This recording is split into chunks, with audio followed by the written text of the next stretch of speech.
Hello everyone. कैसे हैं आप लोग? आई होप आप लोग अच्छे होंगे और अपनी जो तैयारी है वो अच्छे से कर रहे होंगे। तो हम लोग जो है आज से एक सीरीज स्टार्ट कर रहे हैं जिसमें जो फरवरी 2026 को सीटेट का पेपर है उसके लिए हम लोग सोशल साइंस सीरीज स्टार्ट कर रहे हैं, जिसमें आज जो हम देखेंगे वो हिस्ट्री से स्टार्ट करेंगे।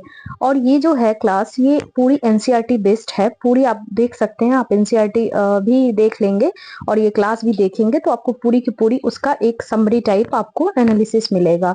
तो आज जो हम लोग चैप्टर स्टार्ट करेंगे वो है व्हेन, वेयर एंड हाउ, कब, कहाँ और कैसे।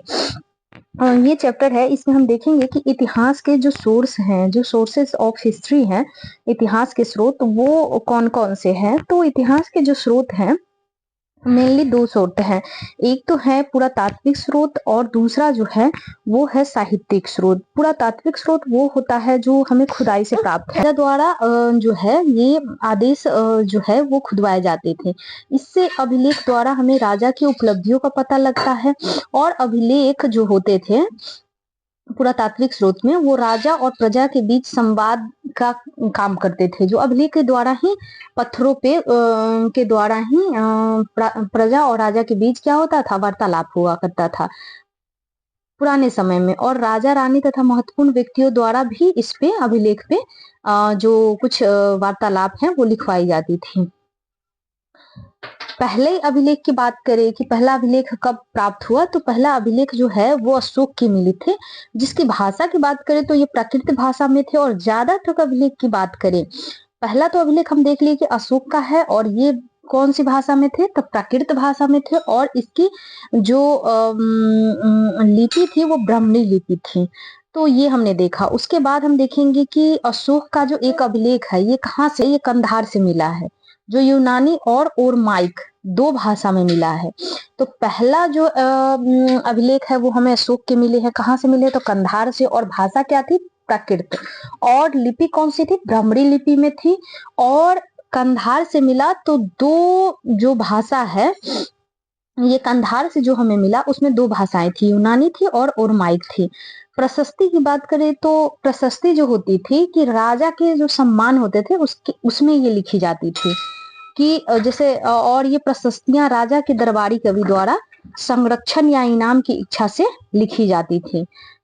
प्रशस्तियां राजाओं की उपलब्धियां वंशावली की जानकारी का स्रोत है, धातुओं पर तथा पत्थरों पर लिखी जाती थी। पांडुलिपि की बात करें तो मैन्युस्क्रिप्ट जो होता था ये हाथ से लिखी हुई होती थी, वृक्ष के छाल पे और पेड़ के पत्तों पे लिखा हुआ था। तो ये इसे हम पांडुलिपि कहते हैं, मैन्युस्क्रिप्ट।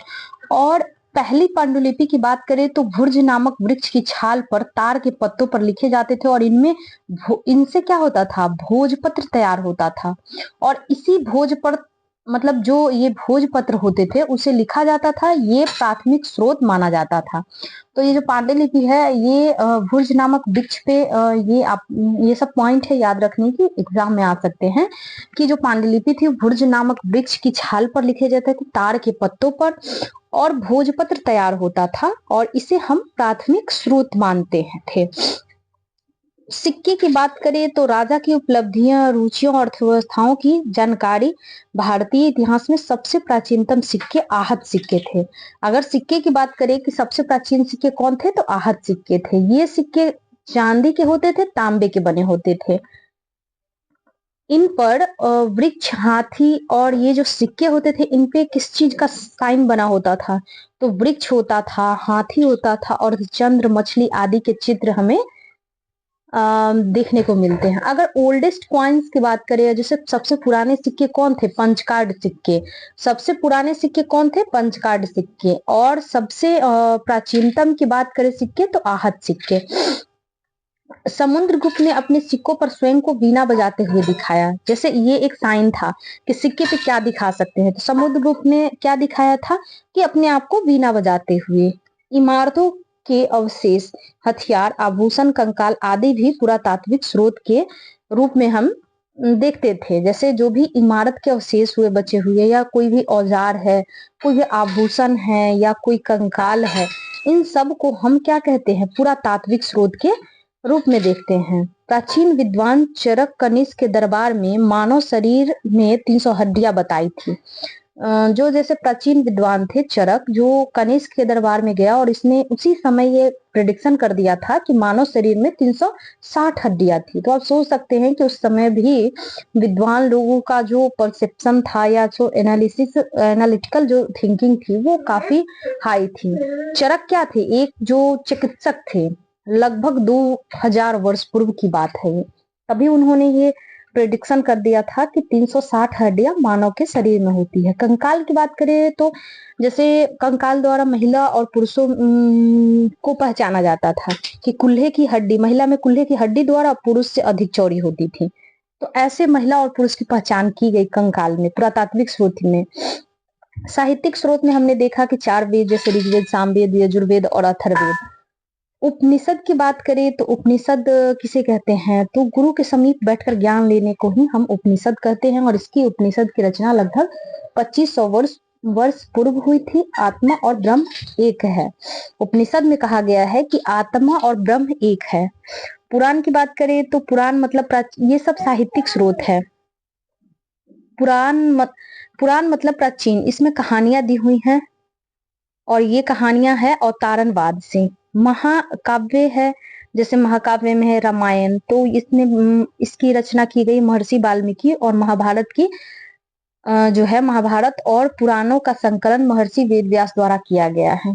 जातक कथाएं की बात करें, जातक कथाएं जो थी वो बौद्ध धर्म से संबंधित, बुद्ध या उनके जीवन से जुड़ी कहानियां, ये आम लोगों द्वारा बोली गई कहानियां हैं जिनका संकलन बौद्ध भिक्षुओं द्वारा किया गया है। बौद्ध धर्म त्रिपिटक है, सुत्त पिटक, अभिधम्म पिटक और विनय पिटक। तो इस तरह से हम देखें, इस तरह से हमने देखा कि जो है कब, कहाँ और कैसे जो चैप्टर है इसमें इतिहास के हमने स्रोत देखा, जिसमें पुरातात्विक स्रोत देखा और साहित्यिक स्रोत देखा। पुरातात्विक स्रोत जो भी अभिलेख, सिक्के, पांडुलिपियां, प्रशस्ति, कंकाल, गहने, उपकरण आदि मूर्तियां थे। अभिलेख हमने देखा कि किस तरह से राजा द्वारा आदेश देकर और राजा और प्रजा के बीच में जो पत्थर पे खुदवाए जाते थे। सिक्के क्या थे? तो सिक्के पे जो भी जैसे चित्र और बहुत सारे जो साइन के रूप में हम उस सिक्के जो चांदी और तांबे के होते थे। पांडुलिपियां हमने देखा। उसके बाद प्रशस्ति हमने देखी कि कैसे राजा की प्रशंसा के लिए प्रशस्ति का उपयोग किया जाता था। कंकाल हमने देखे कि कंकाल द्वारा कैसे महिला और पुरुषों के बीच में अंतर देखकर ये पहचाना जाता था कि कौन महिला है कौन पुरुष।